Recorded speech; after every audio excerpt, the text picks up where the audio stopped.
Hello बच्चा लोग, कैसे हो आप लोग भाई। तो मुझे उम्मीद है आप सब लोगों की प्रिपरेशन बहुत अच्छे से चल रही होगी। क्लास 12 फिजिक्स में हम लोग चैप्टर पढ़ रहे हैं रे ऑप्टिक्स।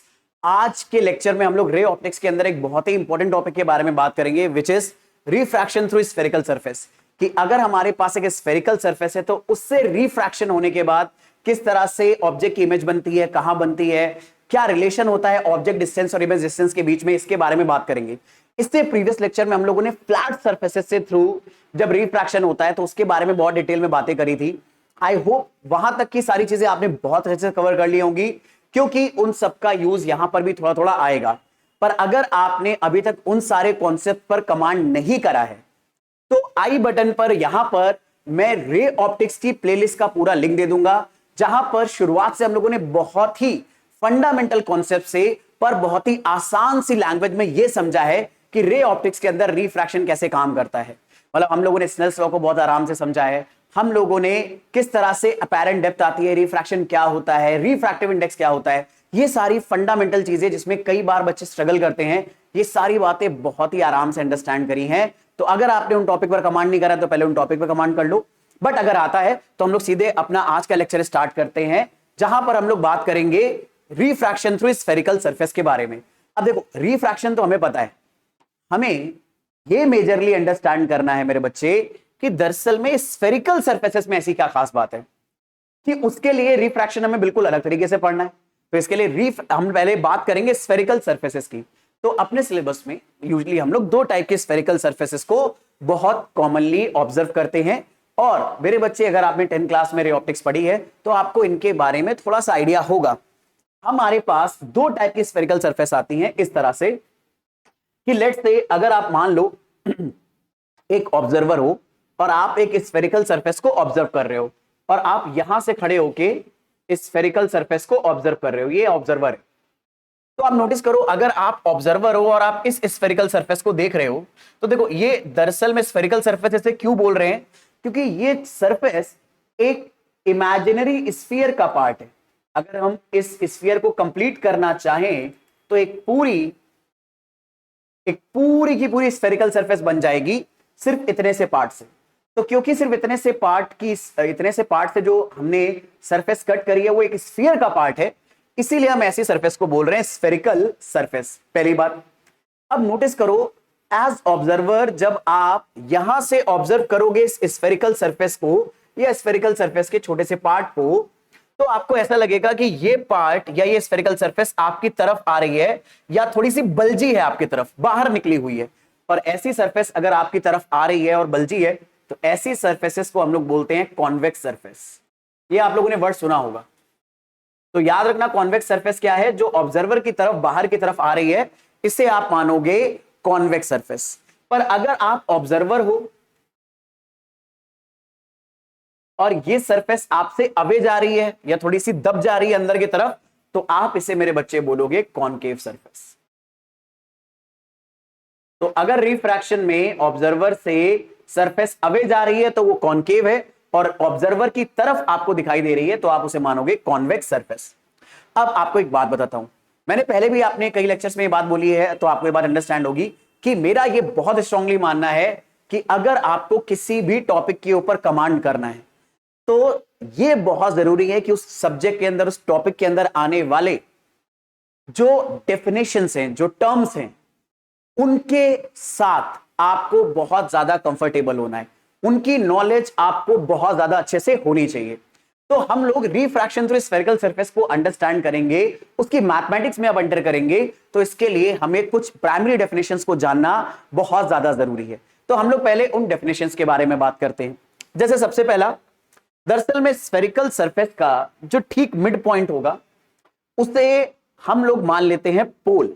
उसे हम लोग ऐसे बोलते हैं कि वो पोल है स्फेरिकल सरफेस का। स्फेरिकल सरफेस का जो मिड पॉइंट होगा हम उसे मान लेंगे पोल।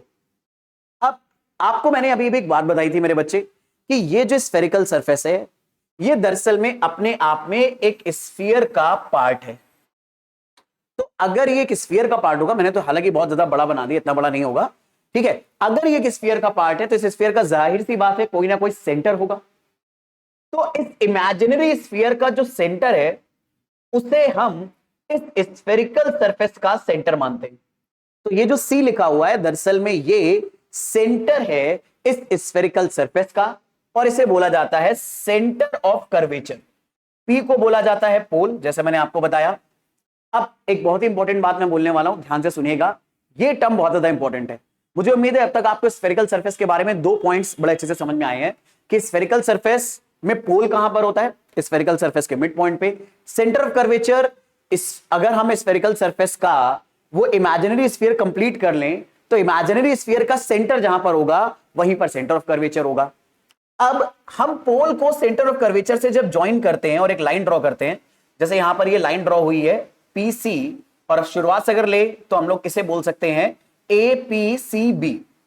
हमने ये लाइन ड्रॉ करी है पोल और सेंटर को ज्वाइन करके और आगे और पीछे बढ़ा दिया है। इस लाइन को स्पेसिफिकली हम लोग बोलते हैं प्रिंसिपल एक्सिस। तो ये टर्म आपको पता होना चाहिए प्रिंसिपल एक्सिस क्या है।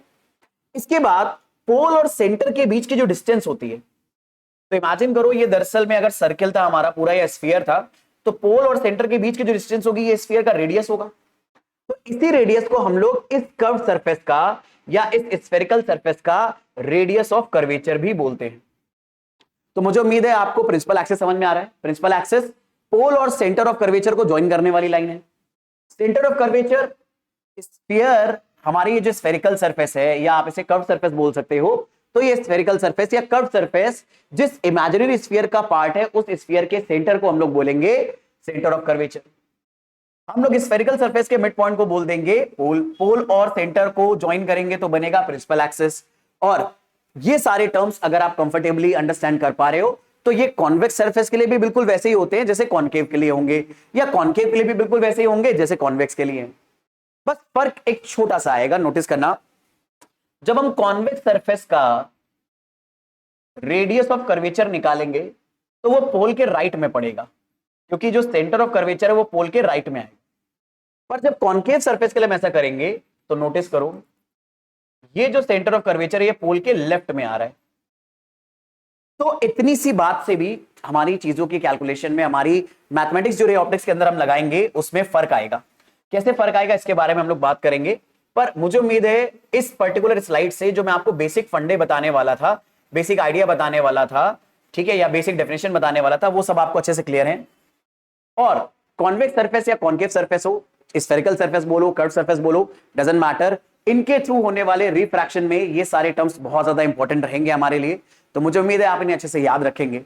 अब इसके बाद हमें इनके थ्रू जो रिफ्रैक्शन हो रहा है उसको स्टडी करना है, लेकिन उसे स्टडी करने के लिए सबसे पहले एक बहुत जरूरी चीज अंडरस्टैंड करना जरूरी है कि हम लोग जब भी अब रे ऑप्टिक्स में मैथमेटिक्स लेकर आएंगे तो यहां पर हमें रे ऑप्टिक्स में पहले से ही डिजाइन साइन कन्वेंशन को फॉलो करना होता है। आप लोगों को याद होगा जब आप क्लास 11 में मोशन इन वन डायमेंशन पढ़ रहे थे और मोशन अंडर ग्रेविटी पढ़ रहे थे तो आपको याद होगा वहां पर आपने कुछ साइन कन्वेंशन फॉलो करे थे। ऐसे ही साइन कन्वेंशन मेरे बच्चे आपको पहले से ही यहां पर हम लोगों ने बना के रखे हैं रे ऑप्टिक्स के अंदर, उन्हें फॉलो करना होगा। क्यों? क्योंकि दरअसल में रे ऑप्टिक्स का जितना भी मैथमेटिक्स है वो कोऑर्डिनेट ज्योमेट्री के टर्म्स में लिया गया है। और जरा सोचो अगर आप कोऑर्डिनेट ज्योमेट्री के हेल्प से दरअसल में पूरा का पूरा रे ऑप्टिक्स को ड्राइव कर रहे हो, प्रूफ कर रहे हो, उसकी मैथमेटिक्स लेकर आ रहे हो, तो जाहिर सी बात है कोऑर्डिनेट ज्योमेट्री के जैसे साइन कन्वेंशन फॉलो करने पड़ेंगे। और आपको याद होगा ऐसा ही काम कोऑर्डिनेट ज्योमेट्री फॉलो करने की वजह से हमने मोशन में भी करा था। भाई आपको याद होगा मोशन में हम पोजीशन को एक्स एक्सिस पे कभी कभी बताते थे, कभी कभी वाई एक्सिस पे बताते थे। तो पोजीशन को बताने के लिए हमें कोऑर्डिनेट ज्योमेट्री के साइन फॉलो करने पड़ते थे कि ओरिजिन के राइट साइड पे अगर किसी ऑब्जेक्ट की पोजीशन है तो उसे पॉजिटिव बताओगे, ऑब्जेक्ट के लेफ्ट साइड पर है तो उसे नेगेटिव बताओगे। ये हमने क्यों करा था? क्योंकि हम लोग मोशन को एक्सप्लेन करने के लिए कोऑर्डिनेट प्लेन की हेल्प ली थी। इसी तरह से रे ऑप्टिक्स को अंडरस्टैंड करने के लिए भी हमने कोऑर्डिनेट ज्योमेट्री, कोऑर्डिनेट प्लेन की हेल्प ली है। तो इसीलिए जब भी इसकी मैथमेटिक्स में हम जाएंगे, इसके फॉर्मुलाज में जाएंगे, तो हमें कोऑर्डिनेट ज्योमेट्री के साइन कन्वेंशन फॉलो करने होंगे। अब साइन कन्वेंशन वही है कि एक फिक्स पॉइंट के राइट साइड पे सारी चीजें पॉजिटिव या लेफ्ट साइड पे सारी चीजें नेगेटिव होंगी, या जितनी भी डिस्टेंसेस हम मेजर करेंगे वो राइट साइड पे पॉजिटिव होंगी, लेफ्ट साइड पे नेगेटिव होंगी। तो ये साइन कन्वेंशन क्या है इसके बारे में बात कर लेते हैं। ये बहुत ज्यादा इंपॉर्टेंट है और बच्चे अक्सर इसी में गड़बड़ करते हैं। ठीक है, तो हमें जो साइन कन्वेंशन दिया हुआ है मेरे बच्चे रे ऑप्टिक्स के अंदर, इसके बारे में फटाफट हम लोग बात कर लेते हैं। कुछ ही सिंपल से पॉइंट है, मैं आपको एग्जाम्पल के थ्रू भी बताता रहूंगा ताकि आप अच्छे से कमांड कर लो। सबसे पहला साइन कन्वेंशन, जो भी डिस्टेंसेस हम मेजर करेंगे, ठीक है, वो हम लोग ऑप्टिकल सेंटर या आप यहां पे मान लो पोल से करेंगे। एक्चुअल में लेंस के लिए ऑप्टिकल सेंटर लेते हैं और स्फेरिकल सरफेस या कर्व सरफेस के लिए पोल लेते हैं। यानी हम अपने स्फेरिकल सरफेस में जब भी रिफ्रैक्शन होगा जो इस तरह से होगा, जैसे मान लो यहाँ पे पॉइंट ऑब्जेक्ट रखा है, ये एक्चुअल में हमारे स्फेरिकल सरफेस से इससे जनरेट होने वाली लाइट रेस स्फेरिकल सरफेस पे गई, स्फेरिकल सरफेस से रिफ्रैक्ट होकर ये आगे कहीं बढ़ रही है, ठीक है, और यहां पर उसने उसकी इमेज बना दी। अब अगर यहां पर इमेज बनाई है मेरे बच्चे, तो हम यहां पर अलग अलग डिस्टेंसेस को मेजर करेंगे, ठीक है। तो इस तरह से रिफ्रैक्शन होने के बाद यहां पर हमारे इस पॉइंट ऑब्जेक्ट की एक्चुअल में इमेज बन गई है, और इस पॉइंट ऑब्जेक्ट की अगर इमेज बन गई है तो ये जितनी भी डिस्टेंसेस है, ऑब्जेक्ट की डिस्टेंस हो गई, इमेज की डिस्टेंस हो गई, ये सब आप पोल से मेजर करोगे। और पोल लगभग लगभग कहां होगा, अगर मैं आपको बता दूं मोटा माटी तौर पे ये, तो ये सारी डिस्टेंसेस हमें मेरे बच्चे पोल से मेजर करनी है, ठीक है। चलो, तो हमें एक बात याद रखना है, कर्व सरफेस के लिए हम लोग सारी डिस्टेंसेस का मेजरमेंट पोल से करेंगे, यानी पोल हमारे लिए काम करेगा ओरिजिन की तरह। जैसे कोऑर्डिनेट ज्योमेट्री में ओरिजिन से ही सारी डिस्टेंस हम लोग मेजर करते हैं, ऐसे ही यहां पर हम लोग पोल से करेंगे, पोल हमारे लिए काम करेगा ओरिजिन। अब पोल अगर ओरिजिन है तो जाहिर सी बात है पोल के एक साइड पर सारी डिस्टेंसेस पॉजिटिव होंगी और एक साइड पर सारी डिस्टेंस निगेटिव होंगी, पर हमें ये अंडरस्टैंड करना है वो कौन सी साइड है। ऐसा नहीं है कि हमेशा हमें राइट साइड वाला ही सब कुछ पॉजिटिव लेना है, नहीं, यहां पर पॉजिटिव साइन ढूंढने के लिए हमने एक रूल बनाया है कि इस पोल के कौन सी साइड पर सारी डिस्टेंसेस हमें पॉजिटिव लेनी है और कौन सी साइड पर सारी डिस्टेंसेस नेगेटिव लेनी है। तो वो चीज देखने के लिए हम लोग ये फॉलो करते हैं कि लाइट रे दरअसल में किस डायरेक्शन में प्रोपोगेट कर रही है। तो नोटिस करना, हमें क्या बोला गया है कि लाइट रे जिस डायरेक्शन में प्रोपोगेट कर रही है, इंसिडेंट लाइट रे जिस डायरेक्शन में जा रही है, उस डायरेक्शन की सारी डिस्टेंसेस हम पॉजिटिव लेंगे। एग्जांपल के तौर पे ऑब्जेक्ट यहां रखा था, इससे आने वाली लाइट रे भले चाहे टेढ़े से एंगल पर कहां जा रही है, कर्व सरफेस की तरफ। लेकिन एक बात सोचो, एक पॉइंट ऑब्जेक्ट से ना कोई एक रे नहीं जाती, बहुत सारी रेस जाती हैं, तो एक ऐसी भी तो रे होगी जो ऐसे सामने जा रही होगी। तो ये पॉइंट ऑब्जेक्ट से आने वाली लाइट रे सामने की तरफ जा रही है और हम लोग इसी एक्सिस पर सारी डिस्टेंस मेजर करते हैं। तो पॉइंट ऑब्जेक्ट से आने वाली लाइट रे अगर राइट की तरफ जा रही है तो पोल से राइट की तरफ सारी डिस्टेंसेस पॉजिटिव मेजर करी जाएंगी और पोल से लेफ्ट की तरफ सारी डिस्टेंसेस नेगेटिव मेजर करी जाएंगी। ये पॉजिटिव और नेगेटिव साइन डिसाइड होगा मेरे प्यारे बच्चों, हम पॉइंट ऑब्जेक्ट से लाइट रे किस डायरेक्शन में भेज रहे हैं। इंसिडेंट लाइट रे की डायरेक्शन जहां है वो पोल के लिए पोल से दूसरी तरफ पॉजिटिव डायरेक्शन हो जाएगी और पोल से पहले की तरफ नेगेटिव डायरेक्शन हो जाएगी। I hope everyone is getting this idea कि कैसे हम लोग प्लस और माइनस डिसाइड कर रहे हैं। ये बात तो आई एम श्योर आप सबको याद होगा। ऐसे हमारे पास कोऑर्डिनेट ज्योमेट्री में भी होता है, एक पॉजिटिव एक्स एक्सिस होती है, एक नेगेटिव एक्स एक्सिस होती है। यहां पर प्लस और माइनस पहले से फिक्स नहीं है। यूजुअली हम लोग कोऑर्डिनेट ज्योमेट्री में क्या करते हैं, कोऑर्डिनेट ज्योमेट्री में पहले से हम लोग मान के रखते हैं कि ओरिजिन के राइट साइड पे प्लस है और लेफ्ट साइड पे माइनस है। ऐसा कोई रूल नहीं है, आप चाहो तो ओरिजिन के लेफ्ट पे पॉजिटिव ले सकते हो जरूरत पड़ने पर और राइट पे नेगेटिव ले सकते हो। तो क्योंकि ऐसा कोई रूल नहीं है, ऐसी कोई बाउंडेशन नहीं है, तो इसलिए यहां पर हमने पॉजिटिव एक्स को ढूंढने के लिए खुद एक रूल बना लिया कि इंसिडेंट लाइट रे जिस डायरेक्शन में जा रही है,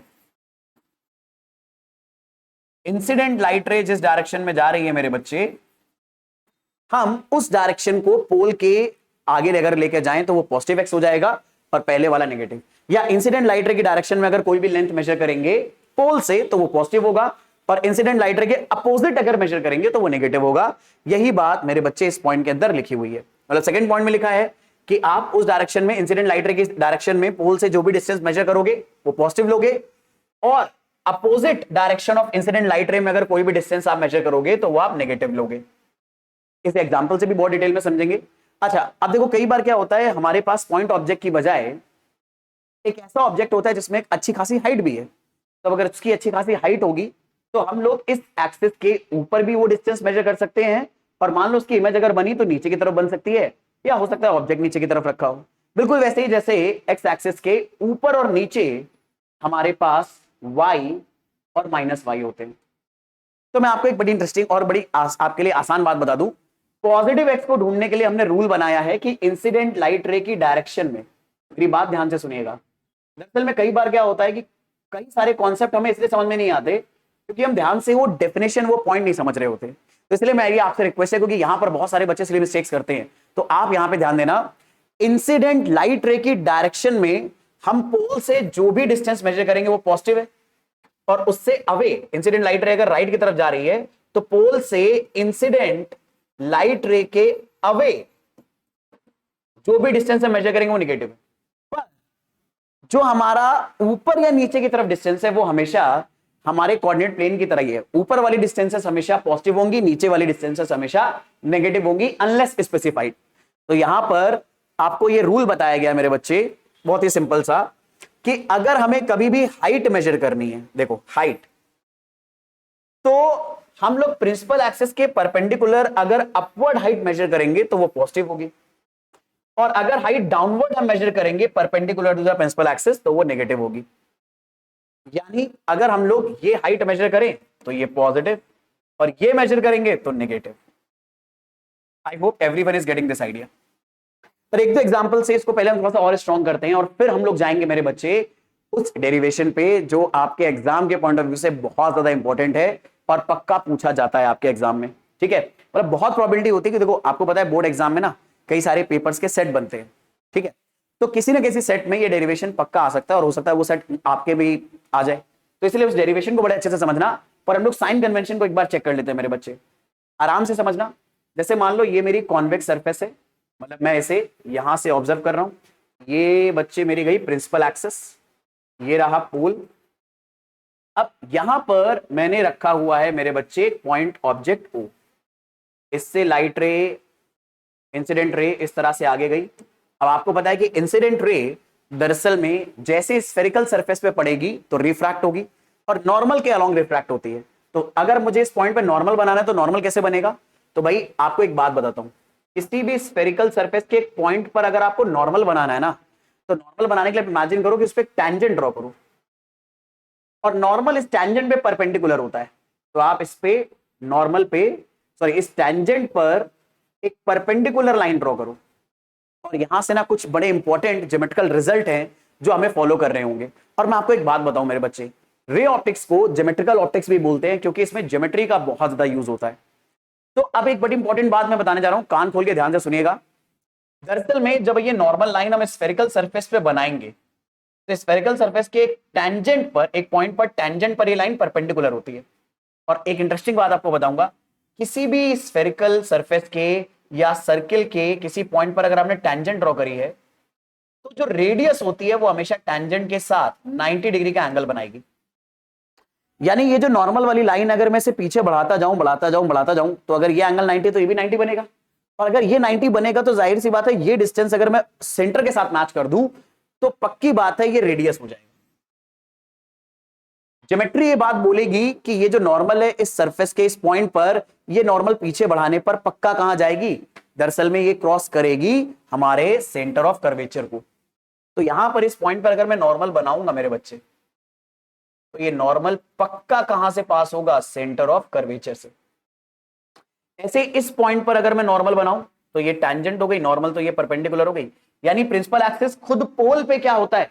नॉर्मल। और अगर ये पोल पे नॉर्मल है मेरे बच्चे, ठीक है, याद रखना ये पोल पे अगर नॉर्मल है तो ये एंगल भी 90 डिग्री होगा और ये रेडियस हो गई, ये भी हमारा मेरे बच्चे क्या हो जाएगा? रेडियस हो जाएगा पूरा। ये बात तो सारे बच्चे अंडरस्टैंड कर सकते हैं बड़े आराम से, इसको समझने में कोई दिक्कत नहीं है। फिर होगा क्या? रिफ्रैक्शन होगा। अब लाइट रे मान लो एयर से ग्लास के अंदर जा रही है तो लाइट रे नॉर्मल की तरफ थोड़ा बेंट हो जाएगी और थोड़ा बेंट होगी तो आगे ऐसे जाने लगेगी।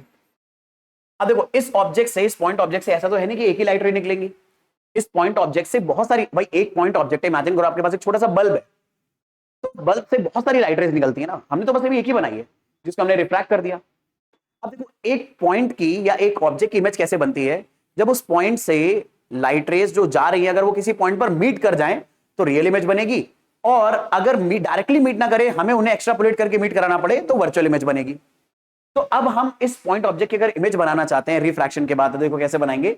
हमने एक लाइट रे तो ऐसे रैंडम एंगल पे निकाल दी जिसने इंसिडेंट एंगल आई बनाया, रिफ्रैक्टेड एंगल आर बनाया, और ये ग्लास सरफेस के अंदर इस पॉइंट पर जा रही है, इस पॉइंट को क्रॉस करते हुए निकल जाएगी। ऐसे ही इस ओ से एक ऐसी भी तो लाइन होगी जो सीधे जा रही होगी लाइट रे, और सीधे जाने वाली लाइट रे जब इस पॉइंट पे पड़ेगी तो बिना रिफ्रैक्ट हुए सीधे जाएगी। रीजन, हम लोगों ने एक रूल पढ़ा था कि अगर कभी भी लाइट रे नॉर्मल के अलोंग आती है तो वो बिना डेविएट हुए सीधे निकल जाएगी।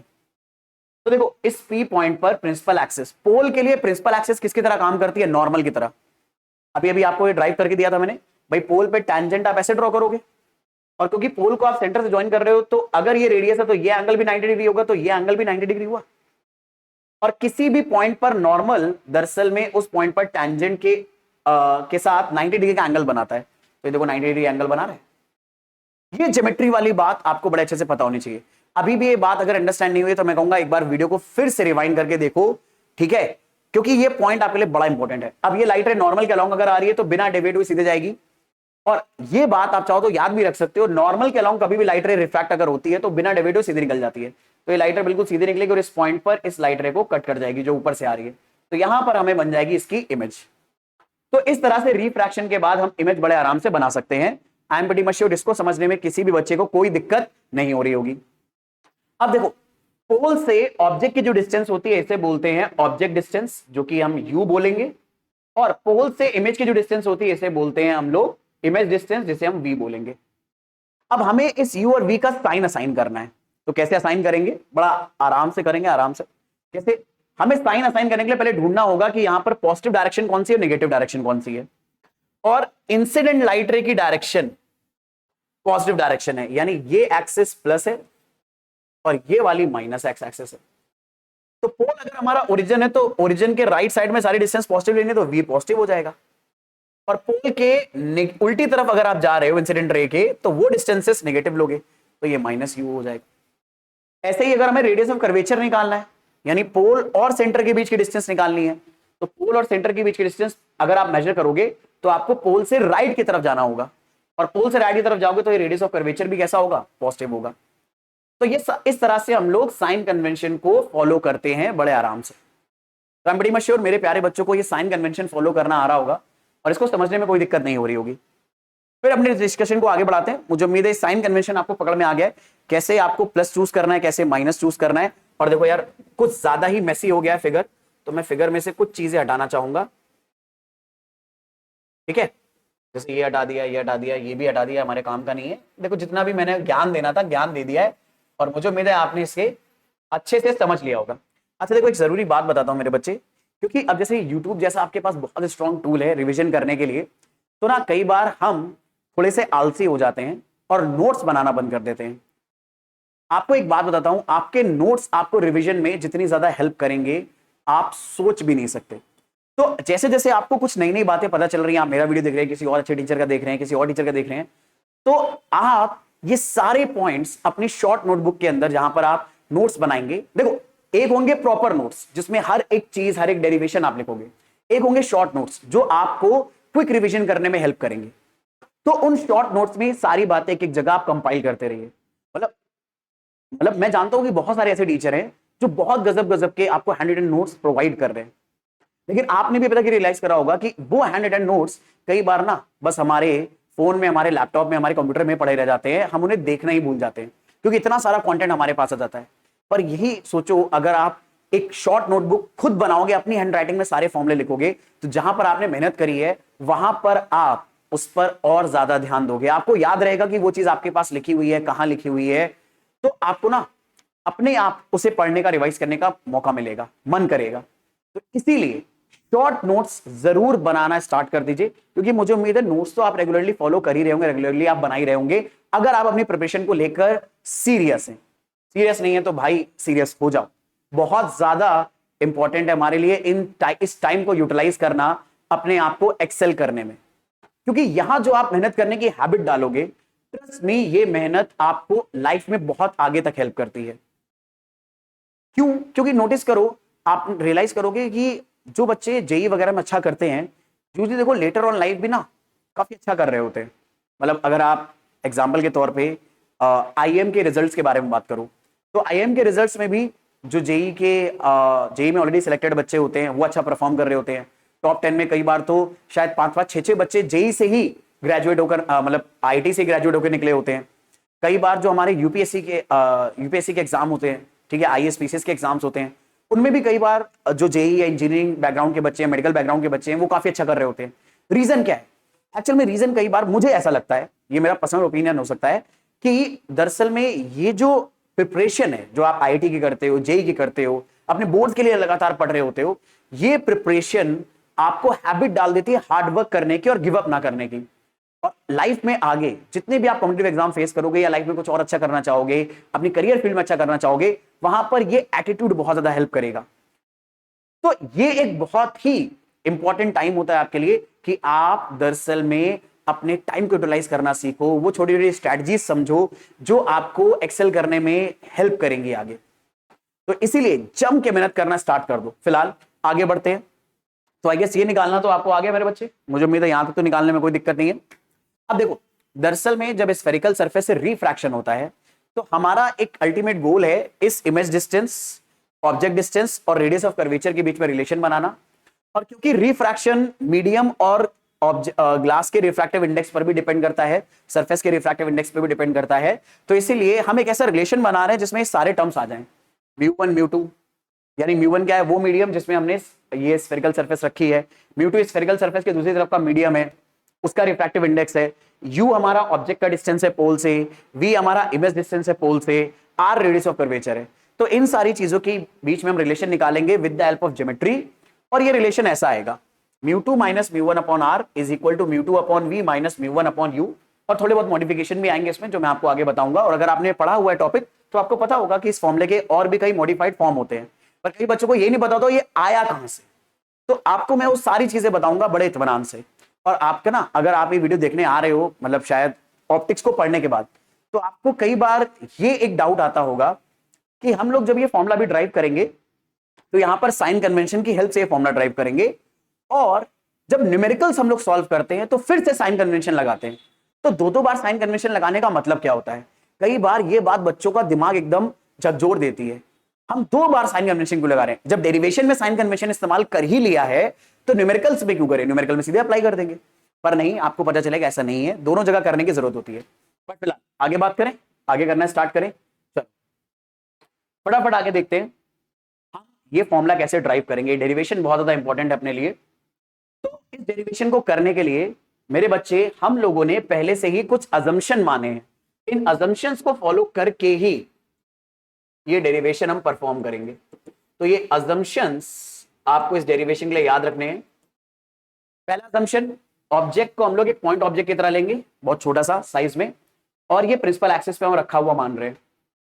दूसरा, ये जो स्फेरिकल सरफेस है इसका एपरेचर बहुत स्मॉल है। एपरेचर स्मॉल होने का मतलब है कि वो बहुत छोटा सा रीजन है जहां से लाइट रे एंटर कर रही है। ठीक है, अब ये छोटा सा रीजन लेने का मतलब क्या है? छोटा सा रीजन क्यों ले रहे हैं? एपरेचर का मतलब क्या होता है मैं फिर से बता दूं। जैसे आपको पता है ना कि ये ह्यूमन आई है हमारी, तो ह्यूमन आई में बहुत छोटा सा लेंस होता है। तो लेंस बहुत छोटा है ना, तो लेंस जितना छोटा होगा उसका एपरेचर भी उतना छोटा होगा। एपरेचर का मतलब होता है वो रीजन जिससे लाइट किसी दूसरे रीजन के अंदर जा रही है। हमारे आईज के अंदर लाइट रे रेटिना तक पहुंचानी है हमें, तो इस लेंस के थ्रू जाएगी। इस लेंस का साइज जितना कम होता चला जाएगा वो एपरेचर उतना छोटा होता चला जाएगा। तो यहां पर हम लोग लेंस, भले चाहे आपने डेरिवेशन में इतना बड़ा फिगर बनाते हैं, लेकिन हम ये मान के चलते हैं कि दरअसल में जो स्फेरिकल सरफेस है उसका एपरेचर बहुत छोटा है। तीसरी चीज, जो इंसिडेंट लाइट रे है और जो रिफ्रैक्टेड लाइट रे है, हम ऐसा मानेंगे ये प्रिंसिपल एक्सिस के साथ बहुत ही स्मॉल एंगल बना रही है। मतलब जितने भी एंगल बना रही है वो एंगल बहुत स्मॉल है, और अगर एंगल बहुत स्मॉल होते हैं ना तो साइन और टेंजेंट्स ऑफ दोज एंगल्स हम एंगल के बराबर ही ले सकते हैं। मतलब सुनना, अगर x बहुत स्मॉल है तो मैथ ये बोलती है कि साइन x की वैल्यू लगभग लगभग x के बराबर आएगी और tan x की वैल्यू लगभग लगभग x के बराबर आएगी। तो हम लोग यही असम्पशन यहां पर लेंगे। एंगल से इतने छोटे हैं कि अगर हम इन एंगल का साइन या tan निकालेंगे तो ये साइन या tan दरअसल में इन्हीं साइन के, साइन और tan के मतलब इस एंगल के ही बराबर आएगा। बस एक बात याद रखना, सारे एंगल हम रेडियन में यूजुअली पुट करते हैं। चले, तो ये असम्पशंस को लेकर हम डेरिवेशन करने बैठते हैं। तो सबसे पहले डेरिवेशन के लिए मेरे बच्चे आपको बनाना पड़ेगा डायग्राम। डायग्राम कैसे बनाओगे? तो अभी हम एक आइडिया बता रहे हैं। हम लोग ले रहे हैं मेरे बच्चे कॉन्वेक्स सरफेस, हमने अपने ऑब्जेक्ट को रखा है μ1 मीडियम में, और हम ऐसा मान ले रहे हैं कि μ1 यानी मीडियम का रिफ्रैक्टिव इंडेक्स कम है हमारे इस स्फेरिकल सरफेस के दूसरी तरफ वाले मीडियम से। यानी जिस मीडियम में हमने ऑब्जेक्ट रखा उसका रिफ्रैक्टिव इंडेक्स कम है, और जिस मीडियम में इमेज बन रही है उसका रिफ्रैक्टिव इंडेक्स ज्यादा है। तो अब यहां पर होगा कुछ ऐसा कि ऑब्जेक्ट से लाइट रे चली, स्फेरिकल सरफेस पे नॉर्मल से रिफ्रैक्ट होकर वो आगे की तरफ गई, और एक लाइट रे ऐसी होगी जो पोल से जाएगी, और पोल क्योंकि प्रिंसिपल एक्सिस के लिए काम करता है, दरअसल में एक प्रिंसिपल एक्सिस पोल के लिए काम करती है नॉर्मल की तरह, तो लाइट रे बिना डेरिवेटिव सीधे जाएगी। तो ये दोनों लाइट रे इस पॉइंट पे कट कर रही हैं, तो हमने माना यहां पर हमारा इस पॉइंट ऑब्जेक्ट की इमेज बन गई। अब यहां पर अगर हम ध्यान से देखें तो इस ज्योमेट्री में बहुत सारे अलग अलग एंगल्स बन रहे हैं, और इन्हीं एंगल्स की हेल्प से हम ये डेरिवेशन करेंगे। तो आपको इन एंगल्स को जरा ध्यान रखना है कि क्या क्या एंगल है। तो पहला वाला एंगल नॉर्मल के साथ इंसिडेंट रे जो एंगल बनाएगी वो इंसिडेंट एंगल आई हो गया। नॉर्मल के साथ रिफ्रैक्टेड रे, ये रिफ्रैक्टेड रे है, ये नॉर्मल है, नॉर्मल के साथ रिफ्रैक्टेड रे जो एंगल बनाएगी वो आर हो गया। और मैंने आपको एक बात बताई थी, स्फेरिकल सरफेस पे किसी भी पॉइंट पे नॉर्मल अगर ड्रॉ करोगे तो वो सेंटर ऑफ कर्वेचर से जरूर पास होगा, क्योंकि हम लोगों ने क्या पढ़ा है, स्फेरिकल सरफेस का जो रेडियस होता है वो नॉर्मल, वो एक्चुअल में नॉर्मल के अलोंग ही होता है। ठीक है, तो ये सेंटर ऑफ कर्वेचर से पास होगा, सेंटर ऑफ कर्वेचर से पास हुआ तो हमने ये एंगल मान लिया मेरे बच्चे गामा। ये एंगल प्रिंसिपल एक्सिस के साथ इंसिडेंट रे ऊपर वाली जो बना रही है ये अल्फा, ये एंगल हमने मान लिया बीटा, ये रिफ्रैक्टेड एंगल है, ये एंगल हमने खुद अज्यूम करें, इनको हमें यूज करना पड़ेगा डेरिवेशन करने के लिए। अब डेरिवेशन करने के लिए बस एक छोटा सा हमें काम करना है, कंस्ट्रक्शन करना है मेरे बच्चे यहां पर। और कंस्ट्रक्शन कुछ ऐसा है कि हम एन से एक परपेंडिकुलर डाल देंगे प्रिंसिपल एक्सिस पे, और उस परपेंडिकुलर को हमने नाम दे दिया एम। अब ये डेरिवेशन हम करने बैठते हैं। तो डेरिवेशन करने के लिए हम कुछ मेरे बच्चे ट्रायंगल्स देखेंगे। सबसे पहले हम ये ट्रायंगल देखेंगे, ये वाला। ठीक है, अभी मैंने रेड कलर से जो मार्क करा है, काम करते हैं रेड कलर नहीं, क्योंकि रेड कलर ना आपको इतना दिखेगा नहीं, तो I am pretty much sure शायद ग्रीन कलर दिख जाएगा। ठीक है, तो देखो ये ग्रीन कलर वाला हमने ट्रायंगल बनाया है। नोटिस करो इस ट्रायंगल के हमने ये साइड आगे की तरफ बढ़ा दी है, और ये साइड अगर आगे की तरफ बढ़ाई है तो ये बढ़ी हुई साइड ट्रायंगल की बची हुई साइड के साथ जो एंगल बना रहा है वो आई, और ये एंगल अल्फा और गामा इस ट्रायंगल के आई के लिए, एक्सटीरियर एंगल के लिए ऑल्टरनेट एंगल है। तो हम लोग यहां पर ट्रायंगल एनओसी में एक्सटीरियर एंगल प्रॉपर्टी लगा सकते हैं। तो हम लोग यही काम करने जा रहे हैं मेरे बच्चे, हम लोग यूज करने वाले हैं exterior angle property. Triangle bye exterior angle property. तो मेरे प्यारे बच्चों अगर मैं एक्सटीरियर एंगल प्रॉपर्टी लगाता हूं, ठीक है, अगर मैं एक्सटीरियर एंगल प्रॉपर्टी लगाता हूं तो आई किसके बराबर हो जाएगा, अल्फा प्लस गामा के बराबर। तो मेरी प्यारी जनता I will be equal to alpha plus gamma. Let's say this is equation number 1, alpha plus gamma के बराबर। ऐसे ही अब मैं ये जरा ग्रीन कलर वाला ट्रायंगल यहां से हटा देता हूं, और ये एम हमने परपेंडिकुलर डाला है तो इसको तो बना ही रखते हैं। एक और ट्रायंगल आपको दिखाता हूं, डेरिवेशन के लिए सारी चीजें हमें जरूरत पड़ेंगी इसलिए हम इसको ले रहे हैं। ठीक है, ये वाला ट्रायंगल देखो, अभी हमने ट्रायंगल लिया था NOC bye exterior angle property in triangle NOC, हमने ये ड्राइव करा। ऐसे अब हम ट्रायंगल ले रहे हैं एनसीआई। अब एनसीआई में हम लोगों ने ये जो सीआई वाली साइड है इसको पीछे की तरफ बढ़ाया है, तो गामा हमारे लिए एक्सटीरियर एंगल हो गया। अब गामा अगर हमारे लिए एक्सटीरियर एंगल है तो ये गामा ऑल्टरनेट इंटीरियर एंगल के सम के बराबर हो जाएगा, यानी बीटा प्लस आर के बराबर हो जाएगा। तो ये प्रॉपर्टी यहां पर इस्तेमाल कर लेंगे मेरे बच्चे हम लोग।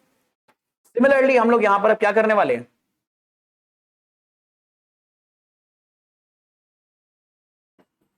बाय एक्सटीरियर एंगल प्रॉपर्टी, ये किस ट्रायंगल में लगाने वाले हम लोग, हम ट्रायंगल लेने बच्चे एनआईसी, एनआईसी ट्रायंगल लेने वाले हैं। In triangle NIC, NIC triangle में अगर हम लोग ये प्रॉपर्टी लेंगे मेरे प्यारे बच्चों, तो फटाफट देखो हमारे पास रिजल्ट क्या आने वाला है। कहां गया, गामा आर प्लस बीटा के बराबर है। तो एक काम कर रहे हैं, कलर चेंज कर लेते हैं और ये बोल देते हैं कि गामा दरअसल में आर प्लस बीटा के बराबर है। तो आर देखो किसके बराबर आएगा, आर निकालने के लिए बीटा को उधर भेज दो, तो गामा माइनस बीटा बोल सकते हैं। अब यार आर और गामा मेरा दोनों सेम लग रहा है, तो मैं काम कर रहा हूं इसको आर ऐसे लिख ले रहा हूं, वरना आप कंफ्यूज हो जाओगे कि आर और गामा दोनों सेम है। तो ये हो गई मेरे बच्चे क्वेश्चन नंबर 2। तो अभी हम लोगों ने आई की वैल्यू निकाल ली अल्फा प्लस गामा के टर्म में, और आर को निकाल लिया गामा माइनस बीटा के टर्म में। ऐसा क्यों करा है, उसके पीछे रीजन बताता हूं। नोटिस करो, अल्फा, बीटा और गामा, ये तीनों ही ऐसे एंगल्स हैं जो प्रिंसिपल एक्सिस के अलोंग बन रहे हैं, प्रिंसिपल एक्सिस के साथ। प्रिंसिपल एक्सिस के साथ बनने वाले एंगल्स का रिलेशन आई और आर के साथ निकालने से बेनिफिट क्या है? आपको याद होगा शुरुआत में मैंने आपको बताया था कि हम दरअसल में जो रिलेशन निकालना चाहते हैं उसमें म्यू1 म्यू2 को लाना है। अब म्यू1 म्यू2 रिफ्रैक्शन में कैसे आ सकता है? बड़े आसानी से स्नेल्स लॉ की हेल्प से। लेकिन अगर स्नेल लॉ अप्लाई करेंगे तो आई और आर एंगल भी आने लगेंगे। अब इन आई और आर को हमें हटाना है डिस्टेंसेस के साथ, और ये डिस्टेंसेस हम लोग प्रिंसिपल एक्सिस के जो एंगल है अल्फा, गामा और बीटा, इसके लिए हेल्प से मेजर कर सकते हैं। तो इसीलिए हम लोगों ने जानबूझ के एक रिलेशन बनाया है आई और आर के साथ, ताकि स्नेल्स लॉ जो म्यू1 म्यू2 में आई और आर का रिलेशन दे, और ज्योमेट्री जो अल्फा, गामा, बीटा के बीच में रिलेशन दे, इन सबको हम यूटिलाइज करके अपना रिजल्ट बना सके। ठीक है, चलो अपनी कहानी को अब आगे बढ़ाते हैं। अब देखो यहां पर मेरे पास कुछ राइट एंगल ट्रायंगल बन रहे हैं मेरे बच्चे। एक बन रहा है ओ एन एम, ठीक है, तो मैं ले रहा हूं मेरे बच्चे in triangle O M N, angle M मेरे बच्चे 90 डिग्री है। ये दिख रहा है, एंगल एम 90 डिग्री है ये। तो एंगल एम अगर 90 डिग्री है तो टैन अल्फा अगर निकालेंगे तो tan alpha perpendicular upon base, perpendicular NM हो जाएगा और बेस ओएम हो जाएगा। तो हम लोग यहां पर निकालने वाले हैं टैन अल्फा। तो टैन अल्फा हो जाएगा एनएम अपॉन बेस है हमारा ओएम। अब छोटी सी बात समझना बहुत आराम से, एक बहुत, अब अजम्पशन का रोल आएगा। हम लोगों ने मेरे बच्चे एक सेकंड अजम्पशन यहां पे ये माना है कि जो हमारे स्फेरिकल सरफेस है उसका अपर्चर बहुत छोटा है, यानी इसका साइज बहुत छोटा है।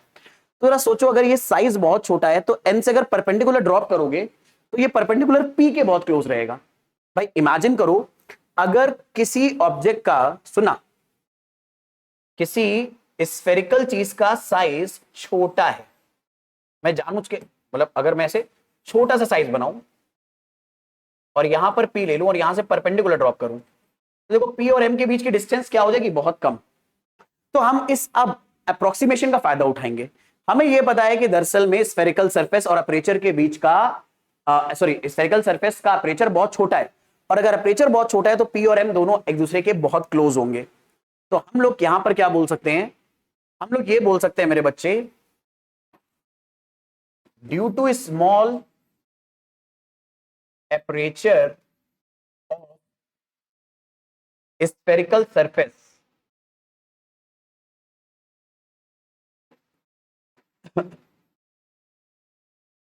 जो M पॉइंट होगा, P पॉइंट होगा, वो बहुत क्लोज होंगे। P and M point are close to each other. और अगर ये दोनों क्लोज है तो हम लोग ये रिजल्ट बोल सकते हैं मेरे बच्चे कि OM दरअसल में OP के बराबर होगा। ये O से लेकर M तक की डिस्टेंस O से लेकर P तक की डिस्टेंस के बराबर आएगी। आई होप मैंने ये पॉइंट अपना क्लियर कर दिया है। और साथ ही साथ हम लोगों ने एक बात पढ़ी थी, एक ये थर्ड अजम्पशन, कि इंसिडेंट रे और रिफ्रैक्टेड रे प्रिंसिपल एक्सिस के साथ जो भी एंगल बनाएगी, एंगल बहुत छोटे हैं, तो अल्फा अगर बहुत स्मॉल है तो टैन अल्फा अल्फा के बराबर आएगा। ऑल्सो कलर चेंज कर लेते हैं, अल्फा इज वेरी स्मॉल। और मेरी प्यारी जनता, अगर अल्फा बहुत स्मॉल है तो इसका मतलब है कि टैन अल्फा लगभग लगभग अल्फा के बराबर है। अब ये दोनों बातें मेरे बच्चे हम लोग अपनी मेन इक्वेशन में पुट कर देते हैं, और ये दोनों बातें अगर मैं अपनी मेन इक्वेशन में पुट करूं तो मुझे रिजल्ट ये मिलेगा। कलर चेंज करके लिख देते हैं, व्हाइट से लिख देते, चलो।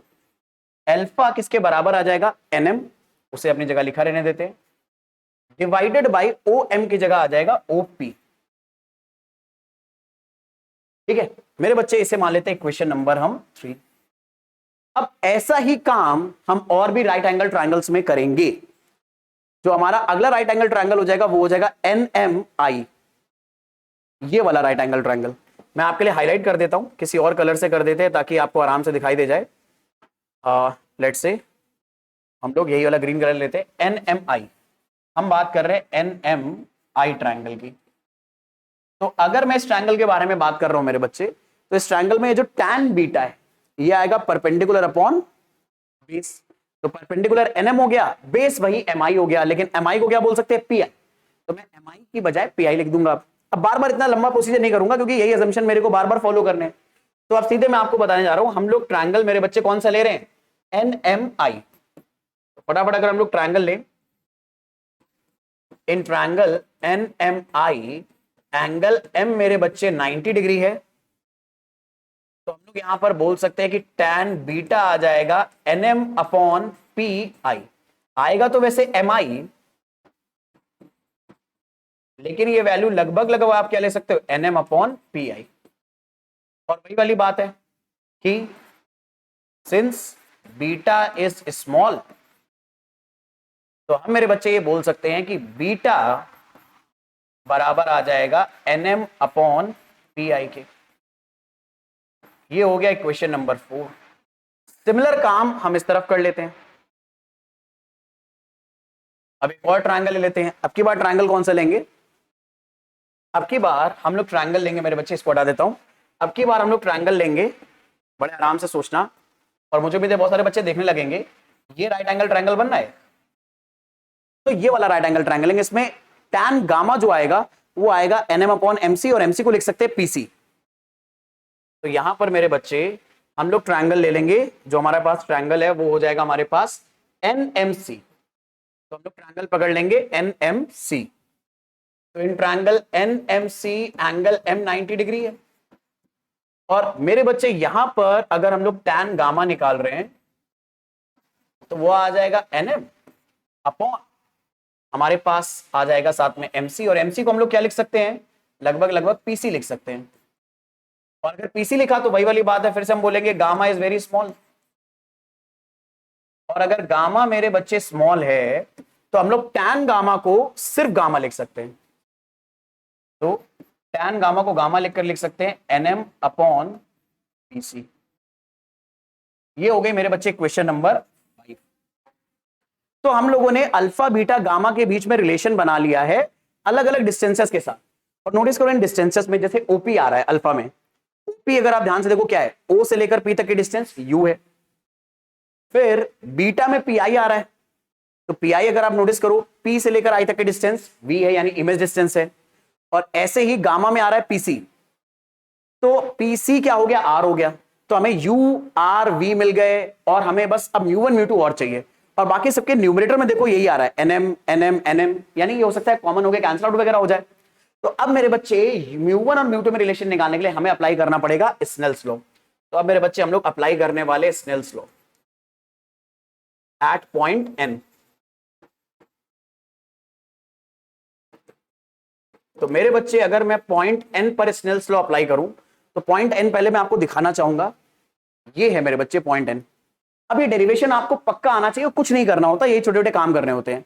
तो इस एन पॉइंट पर अगर मेरे को अप्लाई करना है,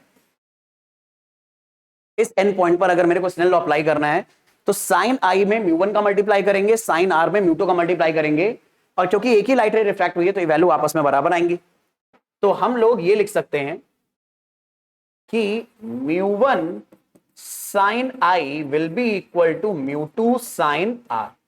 यहां से एक छोटा सा रिलेशन निकालते हैं, साइन आर को डिवाइड में भेजते हैं, तो sine I upon sine R will be equal to mu two upon mu one. फिर से वही वाली बात बोलेंगे, हम सबको पता है कि एंगल आई और आर बहुत ही स्मॉल है क्योंकि लेंस का अपर्चर बहुत छोटा है। Since I and R angle are small, तो मेरे बच्चे हम ये बोल सकते हैं कि साइन आई मोटा माटी तौर पे आई के बराबर होगा, और साइन आर मोटा माटी तौर पे आर के बराबर होगा। ये जो वेव होती है, इस वेव का मतलब होता है लगभग लगभग बराबर है। और अगर ये ऐसा है, ठीक है, अगर ये ऐसा है मेरे बच्चे, तो हम देखो यहां पर रिलेशन क्या बना सकते हैं, हम ये बना सकते हैं I upon R is equal to mu two upon mu one. ठीक है, अब देखो हम लोग बस थोड़ा सा काम कर रहे हैं, म्यू वन इंटू आई को अब लिख सकते हैं म्यू टू इंटू आर के बराबर, क्रॉस मल्टीप्लाई कर दिया हमने। अब देखो आई की वैल्यू हम लोगों ने क्या निकाली है, क्वेश्चन नंबर 1 से हमने आई निकाला अल्फा प्लस बीटा, तो आई की जगह रख दे रहे हैं मेरे बच्चे अल्फा प्लस बीटा। तो म्यू वन में हमने रख दिया अल्फा प्लस बीटा है, गामा है, अल्फा प्लस गामा, तो अल्फा प्लस गामा रख दिया।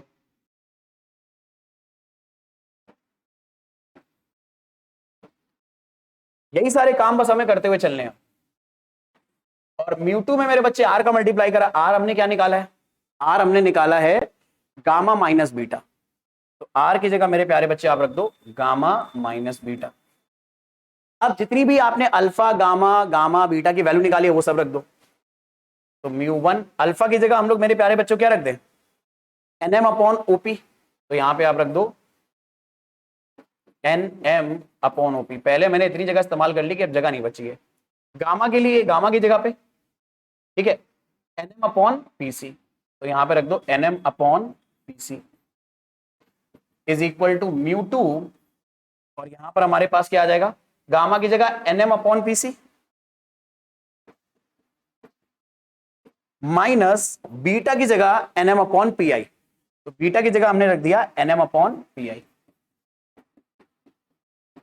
आई होप यहां तक तो मेरी बात आप लोगों को पक्का क्लियर हो रही होगी।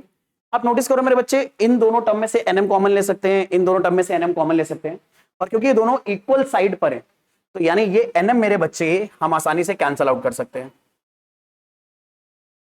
तो एनएम का टर्म हो गया मेरे बच्चे कैंसल आउट। ठीक है, बाकी अब म्यू1 को अगर हम लोग मल्टीप्लाई करें ओपी, अब जरा नोटिस करो ओपी को हम लोग क्या ले सकते हैं, पीसी को क्या ले सकते हैं और पीआई को क्या ले सकते हैं।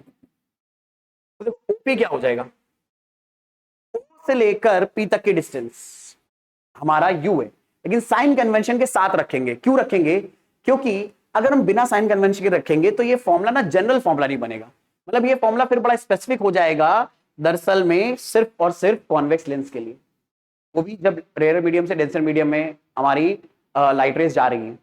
तो अपने फॉर्मूले को जनरल फॉर्म देने के लिए हम साइन कन्वेंशन फॉलो करते हैं ताकि कोऑर्डिनेट ज्योमेट्री के रूल्स यहां पर आराम से फॉलो हो और ये फॉर्मूला इन जनरल बन पाए। वरना आपको क्या करना पड़ेगा, हर केस के लिए बार बार नए डेरिवेशन करने पड़ेंगे और फिर आपको हर इंडिविजुअल केस के लिए बार बार याद रखना पड़ेगा कि कौन सा फॉर्मूला किस केस में आता है। तो इससे आपकी जो प्रॉब्लम है बढ़ जाएगी। लेकिन अगर आप कोऑर्डिनेट ज्योमेट्री के रूल फॉलो करोगे कि डेरिवेशन के टाइम पे भी आप क्या यूज कर लो, दरअसल में साइन कन्वेंशन, तो इससे क्या होगा, फॉर्मूला इन जनरल बनने लगेगा। और जब न्यूमेरिकल के साथ इस्तेमाल करोगे, देखो अगर आपने फॉर्मूला जनरल बना दिया तो इसका मतलब है ये फॉर्मूला किसके लिए भी काम करेगा, कॉनकेव लेंस के लिए भी और कॉन्वेक्स लेंस के लिए भी। भले हम ड्राइव किससे कर रहे हैं, कॉन्वेक्स लेंस से, पर ये फॉर्मूला कॉनकेव लेंस के लिए भी काम करेगा।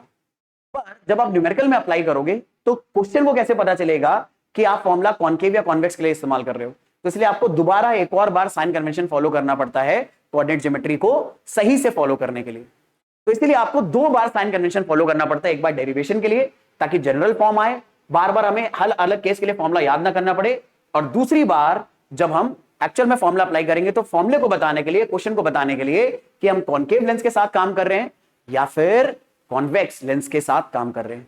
आई होप ये आइडिया आप लोगों को समझ में आ रहा है कि दो बार साइन कन्वेंशन क्यों फॉलो करना है। कोऑर्डिनेट ज्योमेट्री में से मजबूरी में करवा रही है, और एक बार तो क्यों कर रहे हैं, ताकि हम फॉर्मूला जनरलाइज कर पाए, ताकि बहुत सारे फॉर्मूले हमें याद ना करने पड़े। ठीक है, चलो मेरे बच्चे, अब ये सारी वैल्यूज हमने रख दी, तो ओपी क्या हो जाएगा, माइनस यू के बराबर पीसी। अब पीसी क्या है, पी से लेकर सी तक की डिस्टेंस, पी से लेकर सी तक की डिस्टेंस आर है। हमने पी से लेकर ओ तक की डिस्टेंस नेगेटिव यू क्यों ली, क्योंकि लाइट रे कहां जा रही है, राइट में, तो राइट वाली सारी डायरेक्शन पॉजिटिव जो हम पी से मेजर करेंगे, और पी से अगर लेफ्ट की तरफ कोई भी डिस्टेंस मेजर करेंगे तो नेगेटिव। तो पी से अगर आप ओ को मेजर करोगे तो ये माइनस यू आ गया, पी से अगर आप सी मेजर करोगे तो पॉजिटिव आर आ गया, और पी से आई को मेजर करोगे तो पॉजिटिव वी आ गया। तो पीसी हो गया हमारा मेरे बच्चे पॉजिटिव आर, और पीआई हो गया पॉजिटिव वी। ये सारी वैल्यूज ऊपर पुट करो तो आपको फॉर्मूला मिल जाएगा μ2 upon V minus μ1 upon U is equal to μ2 minus μ1 upon are.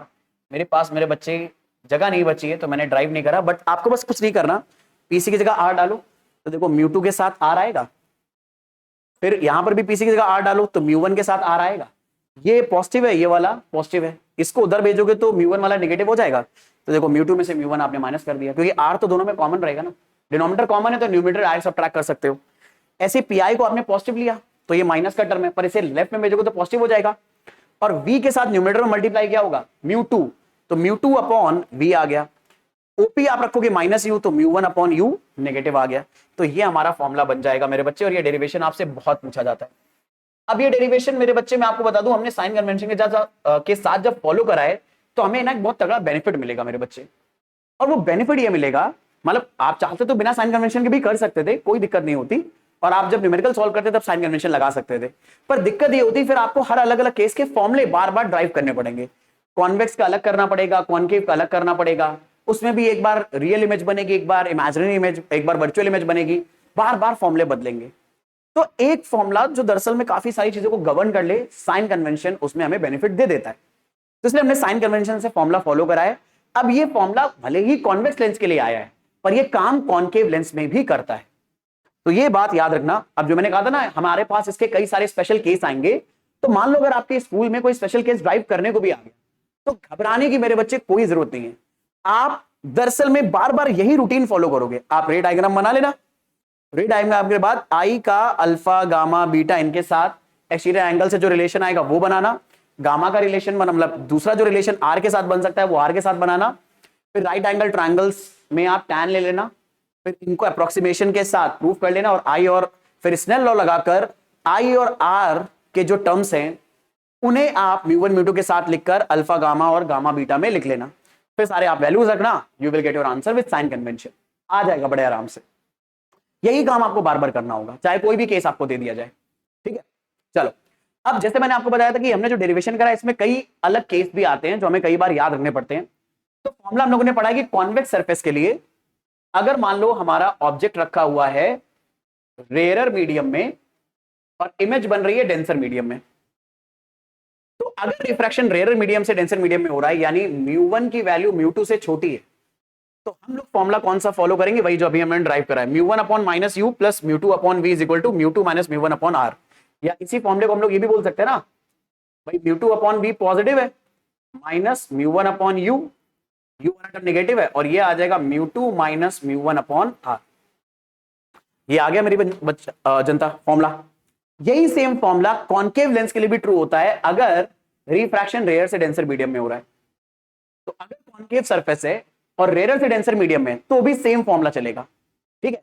Same he formula आप फॉलो कर सकते हो बिना किसी हेजिटेशन के मेरे बच्चे, बशर्ते ऑब्जेक्ट जिस मीडियम में रखा उसका रिफ्रैक्टिव इंडेक्स इमेज जिस मीडियम में बन रही है उसके रिफ्रैक्टिव इंडेक्स से कम हो।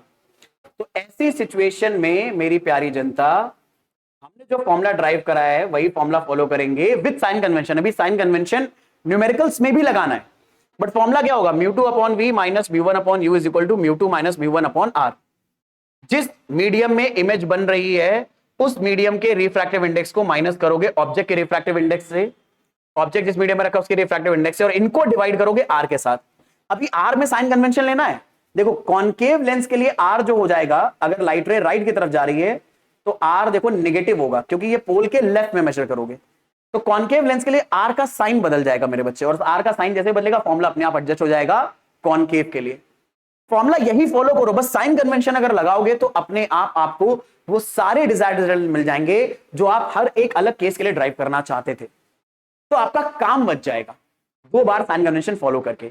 इसीलिए हम कई बार 2 बार साइन कन्वेंशन फॉलो करना प्रेफर करते हैं। आगे, अगर मान लो लाइट रे डेंसर से रेयर मीडियम में रिफ्रैक्ट हो रही है, उल्टा हो रहा है आपकी बार, डेंसर से रेयर मीडियम में जा रही है, यानी इसका मतलब है ऑब्जेक्ट का दरअसल में रिफ्रैक्टिव इंडेक्स ज्यादा है ऑब्जेक्ट वाले मीडियम का इमेज के कंपैरिजन में। तो कॉन्वेक्स सरफेस के लिए फिर से वही फॉर्मूला म्यू2। अब क्या करोगे, बस म्यू1 म्यू2 को इंटरचेंज कर देना। म्यू1 म्यू2 जो हमारे ओरिजिनल फॉर्मूले उनमें इंटरचेंज हो जाएंगे। तो नोटिस करो, देखो पहले u यानी इमेज के डिस्टेंस के ऊपर म्यू1 था, अब की बार इमेज डिस्टेंस के ऊपर म्यू2 है, ठीक है। I hope you are getting this idea. अच्छा, म्यू2 अभी भी क्या है, म्यू2 अभी भी मेरे बच्चे ये है डेंसर मीडियम का रिफ्रैक्टिव इंडेक्स, और म्यू1 रेयर मीडियम का रिफ्रैक्टिव इंडेक्स है।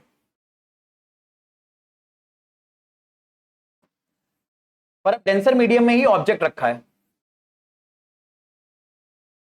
तो आप म्यू2 को ज्यादा बोल रहे हो म्यू1 से। अब की बार ऑब्जेक्ट का रिफ्रैक्टिव इंडेक्स आप ज्यादा ले रहे हो, तो यहां पर बस म्यू1 म्यू2 को आप क्या कर देना, इंटरचेंज कर देना। तो u के न्यूमेरेटर में म्यू2 आ जाएगा, v के न्यूमेरेटर में म्यू1, और r में भाई म्यू1 म्यू2 इंटरचेंज करोगे तो म्यू2 माइनस म्यू1 की बजाय क्या आ जाएगा, म्यू1 माइनस म्यू2। तो आपको बस फॉर्मूले में म्यू1 म्यू2 इंटरचेंज करना है अगर हमारा ऑब्जेक्ट डेंसर मीडियम में रखा है, बस म्यू1 म्यू2 को इंटरचेंज कर देना। पर याद रखना, अभी भी डेंसर मीडियम का रिफ्रैक्टिव इंडेक्स ही म्यू टू है, ठीक है। सिमिलरली अगर मान लो कॉनकेव सरफेस होती तो भी यही होता, सेम फॉर्मूला। तो जो बातें मैंने बताई है देखो वहां पर मैंने कंपाइल भी कर दी है कि मेरे बच्चे आपको दो फॉर्मूले फॉलो करने हैं बस। फॉर्मूले ये हैं कि लाइट रे अगर, ठीक है, लाइट रे अगर मान लो ऑब्जेक्ट हमारा रेयर मीडियम में रखा है और लाइट रे रियल या वर्चुअल इमेज बना रही है कॉन्वेक्स या कॉनकेव सरफेस से डेंसर मीडियम में, तो फॉर्मूला चलेगा mu two upon V, mu one upon minus U is equal to mu two minus mu one upon R. यहां पर म्यू टू, ठीक है, मतलब यहां पर ऑब्जेक्ट का जो मीडियम है वो रिफ्रैक्ट, ऑब्जेक्ट का जिस ऑब्जेक्ट को जिस मीडियम में रखा है उसका रिफ्रैक्टिव इंडेक्स कम है, एयर हो सकता है, कुछ और हो सकता है। और मेरे बच्चे अगर हमारा ऑब्जेक्ट डेंसर मीडियम में रखा है, ठीक है, और वो चाहे रियल इमेज बनाए चाहे वर्चुअल इमेज बनाए कॉन्वेक्स या कॉनकेव मिरर के साथ, तो म्यू वन म्यू टू को इंटरचेंज कर देंगे अपने फॉर्मूले में। तो माइनस यू के ऊपर आ जाएगा म्यू टू, वी के ऊपर म्यू वन, और यहां पर भी mu one minus mu two upon R आ जाएगा। पर याद रखना सारी चीजें साइन कन्वेंशन के साथ रखनी है मेरे बच्चे, आपको साइन कन्वेंशन नहीं भूलना है। ये डेरिवेशन भाई, वरना हमें देखो रियल इमेज वर्चुअल इमेज में कॉन्वेक्स और कॉनकेव लेंस के लिए फॉर्मूले बनाते तो 4 फॉर्मूले यहां बनते, फिर 4 फॉर्मूले यहां बनते, 8 फॉर्मूले बनते। 8 फॉर्मूले याद करते क्या हम? नहीं, 8 फॉर्मूले को रिड्यूस करके हमने क्या बना दिए? 2 फॉर्मूले। बस इसमें ध्यान ये रखना है क्या चेंजेस करने हैं, सबको साइन कन्वेंशन के साथ फॉलो करना है। और ऑब्जेक्ट अगर डेंसर मीडियम में रखा है तो आप बस म्यू वन म्यू टू को अपने ओरिजिनल फॉर्मूले में चेंज कर दो। म्यू टू अभी भी डेंसर मीडियम का रिफ्रैक्टिव इंडेक्स है, वो पहले वाले में भी डेंसर मीडियम का ही रिफ्रैक्टिव इंडेक्स था। आई होप मेरे बच्चों को ये बात बड़े अच्छे से पकड़ में आई है, बट फिर भी कोई दिक्कत है तो कमेंट सेक्शन में जरूर बताइएगा। और मुझ तक अगर आप रीच आउट करना चाहते हैं इस डाउट को क्लियर करने के लिए, तो देखो सोशल मीडिया के सारे लिंक हम मुझ तक पहुंचने के आपको डिस्क्रिप्शन में दे रखे हैं, इवन हमारे नंबर भी दे रखे हैं ताकि आप हम तक कनेक्ट कर सको अगर कोई भी इशू। ठीक है, चले आगे बात करें। तो यहां तक मुझे उम्मीद है मेरे बच्चों किसी को कोई परेशानी कोई समस्या नहीं है। अब देखो एक न्यूमेरिकल सॉल्व कर लेते हैं हम लोग, ताकि पता चल जाए कि हमने जितने भी कॉन्सेप्ट पढ़े उस पर कितना कमांड हो गया अपना। ठीक है, तो क्वेश्चन आप आराम से एक बार रीड करते हैं हम लोग। क्वेश्चन में कह रहा है कि लाइट एक पॉइंट सोर्स से, यानी पॉइंट ऑब्जेक्ट है जो कि एयर में रखा है, वो एक कॉन्वेक्स स्फेरिकल ग्लास की सरफेस के ऊपर फॉल कर रही है। यानी इमेजिन अगर हम करें तो ये कॉन्वेक्स सरफेस हो गई। अब प्रिंसिपल एक्सिस पर हमने एक पॉइंट ऑब्जेक्ट माना है, इससे लाइट रे कॉन्वेक्स सरफेस के ऊपर फॉल कर रही है। कॉन्वेक्स सरफेस का रिफ्रैक्टिव इंडेक्स 0.1 है, लाइट रे एयर में रखी थी तो इसका रिफ्रैक्टिव इंडेक्स बाय डिफॉल्ट 1 हो जाएगा। इसका रेडियस ऑफ कर्वेचर हमें 20 दे रखा है। हमसे कह रहा है the distance of light source from the glass surface is 100 centimetre. यानी ग्लास सरफेस से ऑब्जेक्ट की जो डिस्टेंस है ये 100 सेंटीमीटर है। At what position is the image formed, हमें बताना है आई कहां होगा। ठीक है, क्वेश्चन में हमसे पूछा गया है मान लो ये इमेज बनी है तो ये जो V आने वाला है ये V क्या होगा। तो I am pretty much sure आपको आइडिया क्लियर है भाई। ऑब्जेक्ट कहां रखा है? रेयर मीडियम में। इमेज कहां बन रही है? डेंसर मीडियम में। तो इसका मतलब है हम मेरे बच्चे अगर फटाफट चीजें गिवन जो हमें है वो नोट डाउन करें जल्दी से, तो अपने को μ1 जो कि रेयर मीडियम में ऑब्जेक्ट रखा है वो पता है 1, μ2 अपने को पता है 1.5। ऑब्जेक्ट डिस्टेंस, क्योंकि लाइट रे राइट की तरफ जा रही है तो राइट वाली सारी डिस्टेंस पोल से मेजर होंगी पॉजिटिव और लेफ्ट की तरफ होंगी नेगेटिव। तो पोल से ऑब्जेक्ट अगर आपको मेजर करना है तो पीछे जाओगे, और अगर पीछे गए तो ये डिस्टेंस माइनस में मेजर होगी, तो यू आप लोगे मेरे बच्चे -100। अब रेडियस ऑफ कर्वेचर के बारे में बात करें तो रेडियस ऑफ कर्वेचर इस कॉन्वेक्स सरफेस का राइट की तरफ होगा क्योंकि यहां सेंटर ऑफ कर्वेचर है। तो पोल से radius of curvature, centre of curvature को ज्वाइन करोगे तो रेडियस ऑफ कर्वेचर आएगा ना। तो ये डिस्टेंस राइट में मेजर कर रहे हो पोल से, और ये डिस्टेंस अगर राइट में मेजर करोगे तो पॉजिटिव लोगे जो कि 20 सेंटीमीटर दे रखी है। तो ये सारी चीजें मेरे बच्चे अपने को गिवन है एंड हम सबको फाइंड करना है। We need to find image V। तो फॉर्मूला कौन सा यूज कर ले हम लोग?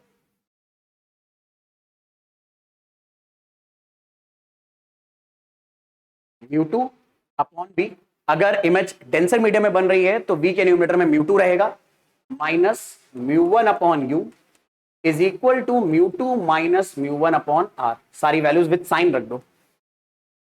तो मेरे बच्चे μ2 हो गया 1.5 डिवाइडेड बाई V हमें निकालना है -1, ये हो गया -100। तो माइनस माइनस कैंसल आउट हो जाएगा, प्लस आ जाएगा μ2 1.5 -1 अपॉन R हो गया 20।